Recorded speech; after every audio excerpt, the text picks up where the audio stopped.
Assalamualaikum warahmatullahi wabarakatuh. Kembali lagi dengan Mimin. Alhamdulillah ya guys, Starla kini bisa selamat dan sudah tiba di rumahnya Pak Fondi. Starla pun langsung mengobati lukanya Arya. Tetapi di sini tatapan Arya sangat tajam sehingga membuat Starla semakin khawatir. Karena Starla sudah mengetahui bahwa Arya jatuh cinta kepadanya. Tatapan Arya seperti ini, seperti ia mempunyai perasaan lain kepada saya.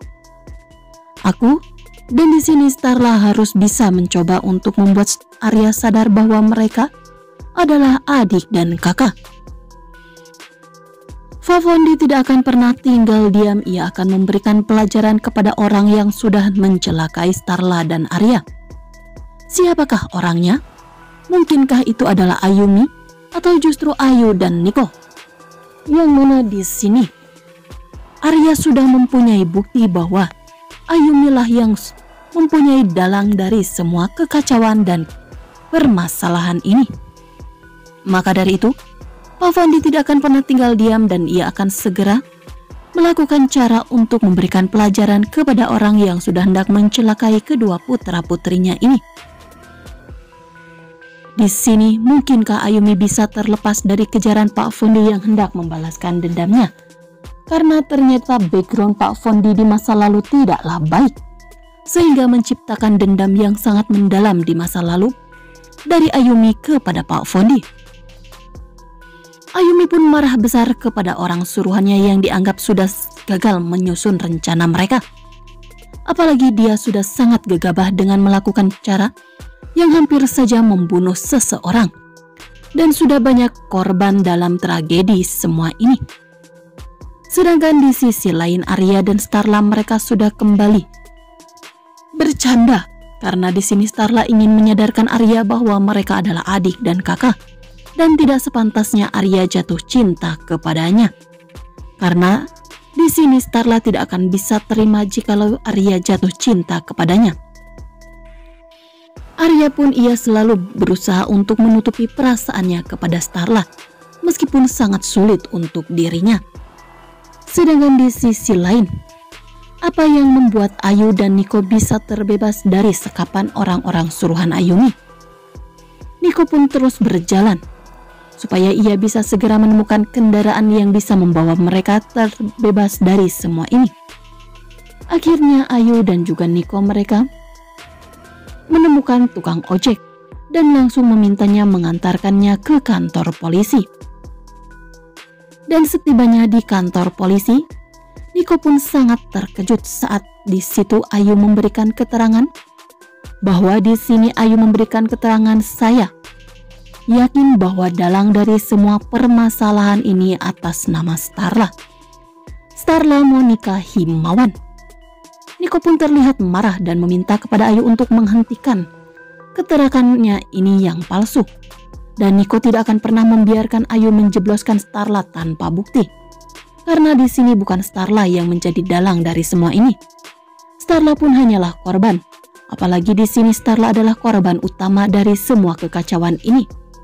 Dan Ayu sendiri yang sudah nekat dan bersikeras untuk datang ke tempat sauna, padahal ia sudah diberitahu dan diperingati berulang kali oleh Niko bahwa akan terjadi sesuatu di sana.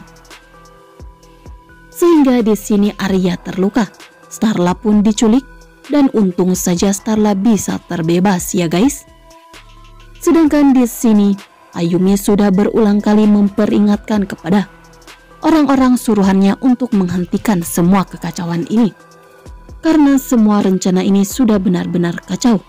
Terlanjur kacau, maka Ayumi memintanya untuk menghentikannya. Apalagi harus melukai Arya. Ayumi pun sangat marah besar setelah ia ketahui bahwa Arya terluka karena orang-orang suruhannya ini.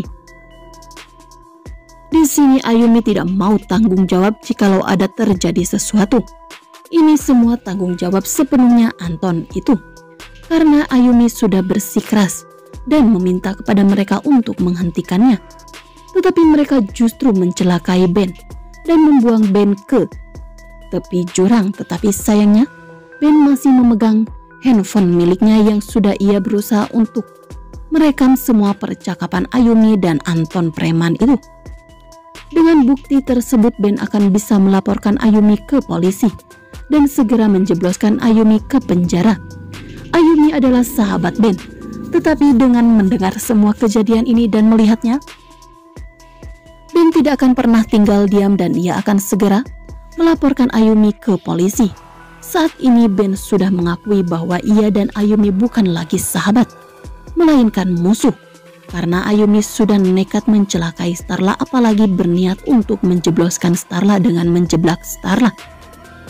Starla adalah perempuan yang sangat dicintai oleh Ben, maka Ben tidak akan pernah tinggal diam jikalau ada orang-orang yang hendak mencelakai dan melukai Starla, termasuk Ayumi sahabatnya sendiri. Tanpa Ben ketahui Ayumi melakukan semua ini ia karena ingin membalaskan dendamnya kepada Pak Fondi yang sudah membuat ayah kandung Ayumi masuk ke penjara dan akhirnya merenggut nyawanya di dalam penjara, sehingga terjadilah dendam membara ini. Yang menjadi sasarannya dan menjadi korbannya adalah Starla. Sedangkan Pak Fondi dan juga Tante Mayang mereka masih merahasiakan penyakit yang diderita oleh Tante Mayang, yang mana Tante Mayang tidak mau jikalau seluruh keluarga dan orang-orang di sekitarnya mengetahui. Maka ia memohon kepada Pak Fondi untuk merahasiakan semua ini dari seluruh keluarganya, bahwa Tante Mayang tengah mengidap penyakit yang sangat mematikan. Terutama Tante Mayang tidak mau jikalau Starla dan Arya mengetahuinya. Sampainya di rumah mereka melihat Arya terluka dan ini menjadi Tante Mayang semakin tidak tenang. Sedangkan Bu Elva kembali murka kepada Sakti yang sudah merusak pakaian milik Bu Elva. Bu Elva yang seperti nenek lampir ini, ia marah besar kepada Sakti dan Pak Hardi pun mencoba untuk menenangkan Bu Elva. Nah, sekian dulu informasi dari Mimin. Mimin ucapkan terima kasih. Mohon maaf jikalau ada salah-salah kata. Jangan lupa untuk selalu klik subscribe, like, komen, serta aktifkan notifikasinya supaya kawan semua tidak ketinggalan berita update lainnya. Dan selalu membudayakan menonton video ini sampai selesai supaya tidak terjadi kesalahpahaman di antara kita. Mimin pamit undur diri. Wassalamualaikum warahmatullahi wabarakatuh.